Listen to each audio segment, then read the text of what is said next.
Production Bodo নিউজৰ পৰা আপোনাক অশেষ ধন্যবাদ কৰিছোঁ। আজি লগ পাই আপোনাক নথৈ সুখী হৈছোঁ। আপুনি আজি পৰন্দিয়া অঞ্চলত আগন্তুক লোকসভা নিৰ্বাচনৰ কাৰণে আপুনি কেম্পেইন কৰি আহিছে। সেই কেম্পেইনত আপুনি আগন্তুক নিৰ্বাচনৰ বিষয়ে কি ক'ব বিচাৰিছে?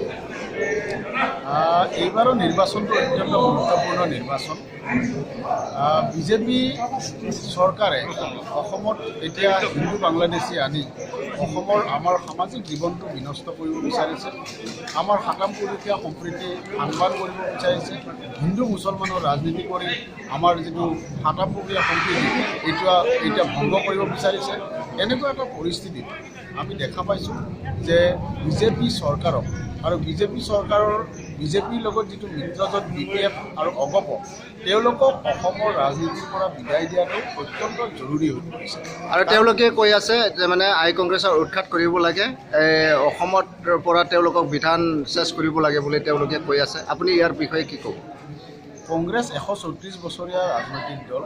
ভাৰতৰ স্বাধীনতা আন্দোলন কৰিছিল ভাৰতীয় জাতীয় কংগ্ৰেছে আৰু ভাৰতবৰ্ষৰ সমগ্ৰ জনতাই প্ৰায় 60 বছৰ ধৰি ভাৰতীয় জাতীয় কংগ্ৰেছক শাসন কৰিবলৈ সুবিধা দিছে। কংগ্ৰেছ ইমান থুলুকা ইমান লেহুকা পাৰ্টি নহয় যে কোনোবা এটা ৰাজনৈতিক দলৰ নেতাই ক'লেই কংগ্ৰেছ ভাৰতবৰ্ষত শূন্য হৈ যাব। বৰং অনাগত দিনত আপোনালোকে চাই থাকক বিজেপি RSSে যি ধৰণৰ ৰাজনীতি কৰিছে, এই ৰাজনীতিৰ কাৰণে ভাৰতবৰ্ষৰ ৰাইজে সম্পূৰ্ণৰূপে বিজেপিক ভাৰতবৰ্ষৰ মাটিৰ পৰা বিদায় দিব। বিজেপিৰ লগত যে RSSৰ সম্পৰ্ক পোনপটীয়াকৈ জড়িত আছে, এইটোৰ বিষয়ে আপুনি জ্ঞাতনে? নাই, বিজেপি জন্মই হৈছে RSSৰ গৰ্ভৰ পৰা। RSS ভাৰতবৰ্ষত প্ৰতিষ্ঠা হৈছিলে 1925 চনত আৰু RSSে তেওঁলোকৰ ৰাজনৈতিক সংগঠন হিচাপে প্ৰথম তেওঁলোকে জনসংঘ কৰিছিলে আৰু তাৰ পৰৱৰ্তী সময়ত তেওঁলোকে ভাৰতীয় জনতা পাৰ্টি গঠন কৰিছে। আৰু ভাৰতীয় জনতা পাৰ্টি হৈছে পোনপটীয়াকৈ প্ৰত্যক্ষভাৱে RSSৰ ৰাজনৈতিক সংগঠন। RSSে যি ধৰণে কথা কয়, RSSৰ যি নীতি আদৰ্শ তাক কাৰ্যকৰী কৰাৰ দায়িত্বই হ'ল বিজেপিৰ। গতিকে বিজেপিটো হৈছে RSSৰ এটা ৰাজনৈতিক সংগঠন মাত্ৰ। গতিকে RSSে যি ক'ব বিজেপি তাকেই কৰিব। এতিয়া আপোনালোকৰ যি কেণ্ডিডেট ভৱেনেশ্বৰ কলিতা দেৱ, মাননীয় ভৱেনেশ্বৰ কলিতা দেৱ, তেওঁ শুনিছিলোঁ তেওঁ মানে ইলেকশ্যন নিখেলিব, কাৰোবাৰ উচনদিনে ইলেকশ্যন খেলিবলগীয়া বাধ্য পৰিছোঁ বুলি কোৱা শুনিছোঁ। এইটোৰ বিষয়ে আপুনি কি কয়? ভৱেনেশ্বৰ কলিতা কেৱল অসমৰ নেতাই নহয়, সৰ্বভাৰতীয় কংগ্ৰেছ দলৰ তেওঁ এগৰাকী গুৰুত্বপূৰ্ণ নেতা। তেখেত ইতিমধ্যে ৰাজ্যসভাৰ সাংসদ হৈ আছে আৰু সেইকাৰণে যিহেতু তেওঁ ইতিমধ্যে ৰাজ্যসভাৰ সাংসদ হৈয়ে আছে, গতিকে তেখেতে নিজে ইলেকশ্যন খেলিম বুলি তেখেতে বিচৰা নাছিলে। কিন্তু কংগ্ৰেছ হাইকমাণ্ডে তেখেতক ক'লে যে মঙলদৈ লোকসভা সমষ্টিটোৰ কাৰণে আটাইতকৈ যোগ্য প্ৰাৰ্থী হিচাপে ভৱেনেশ্বৰ কলিতাই হ'ব আৰু সেইকাৰণে তেখেতক হাইকমাণ্ডে কোৱাৰ পিছত তেখেতে নিৰ্বাচন খেলিবলৈ আহিছে। এতিয়া আপোনালোকে নিশ্চিতনে আই কংগ্ৰেছে যাব? 100% নিশ্চিত। বিজেপি আৰু RSSৰ ৰাজনীতিক মানুহে বিদায় দিবলৈ বিচাৰিছে। BPF আৰু অগপৰ যি বিশ্বাসঘাতকতাৰ ৰাজনীতি, এই ৰাজনীতিক ৰাইজে বিদায় দিবলৈ লৈছে আৰু তাৰ বিকল্প হিচাপে কংগ্ৰেছ দলকে ৰাইজে ভোট দিব। ভৱেনেশ্বৰ কলিতা বিপুল ভোটত জয়ী হ'ব। এনে কিমানমান ভোট পাব বুলি আপোনালোকে? নাই, সেইটো দেখা যাব আৰু দেখা যাব ন?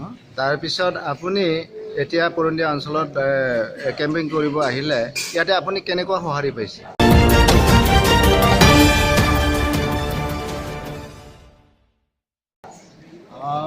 মই কলাইগাঁও সমষ্টিৰ আজি বহুকেইটা অঞ্চল ঘূৰিম বুলি ভাবিছোঁ। ইয়াত দেখিছোঁ যে ৰাইজৰ সঁহাৰি মই দেখা পাইছোঁ, ভালেই পাইছোঁ। আৰু বহুত মানুহে ইয়াত আপোনালোকে জানে বিটিএডিৰ ৰাজনীতিটো অলপ বেলেগ ধৰণৰ ৰাজনীতি, গতিকে কেতিয়াবা মানুহ মুকলিকৈ ওলাই আহিবলৈ অলপ অসুবিধা পায়। কিন্তু ভোট দিয়াৰ সময়ত ৰাইজে কংগ্ৰেছকে ভোট দিব। সেনে ক্ষেত্ৰত আপুনি হাগ্ৰামাক বহুত ভয় কৰে নেকি? হাগ্ৰামা মহিলাৰীতো তেখেত গণতান্ত্ৰিক মনৰ মানুহ নহয়। তেখেতে সম্পূৰ্ণ অগণতান্ত্ৰিকভাৱে ইয়াত শাসন চলাই আছে আৰু বিভিন্ন জাতি জনগোষ্ঠীৰ মাজত বিভাজনৰ ৰাজনীতি কৰি আছে আৰু উন্নয়নৰ ক্ষেত্ৰতো বিভিন্ন জাতি জনগোষ্ঠীক তেখেতে একে দৃষ্টিৰে চোৱা নাই। গতিকে তাৰ প্ৰতিফল এইবাৰ নিৰ্বাচনত তেখেতে পাব। তেওঁ আগতে আপোনালোকৰ আই কংগ্ৰেছতে মিত্ৰজোঁট কৰি পেলাই জিকি গৈছিলে, তাৰপিছত বিজেপিত আহিলে। তেতিয়া হাগ্ৰামা তেওঁ সুবিধাবাদী দল বুলি তেওঁ নিজকে কৈ লয়, তাৰ সন্দৰ্ভত আপুনি কি ক'ব? যি মানুহে নিজে ঘোষণা কৰে যে মই সুবিধাবাদী, তেওঁৰ বিষয়ে আৰু কি ক'ম? তেওঁ সঁচাকৈ সুবিধাবাদী, তেওঁ নিজে ঘোষণা কৰে আৰু তেখেতে ইতিমধ্যে আপোনালোকে নিশ্চিত থাকক যদি কংগ্ৰেছৰ ফলাফল ভাল হয় তেখেতে কালিয়ে গৈ ভৱেনেশ্বৰ কলিতাৰ ভৰিত পৰিবগৈ। সেইটো তেওঁ নিজে কোৱা কথা কিন্তু মই আজি আপোনাক লগ পাই সুখী হৈছোঁ মই কে প্ৰডাকশ্যন বড়ো নিউজৰ পৰা আপোনাক ধন্যবাদ দিছোঁ ধন্যবাদ ধন্যবাদ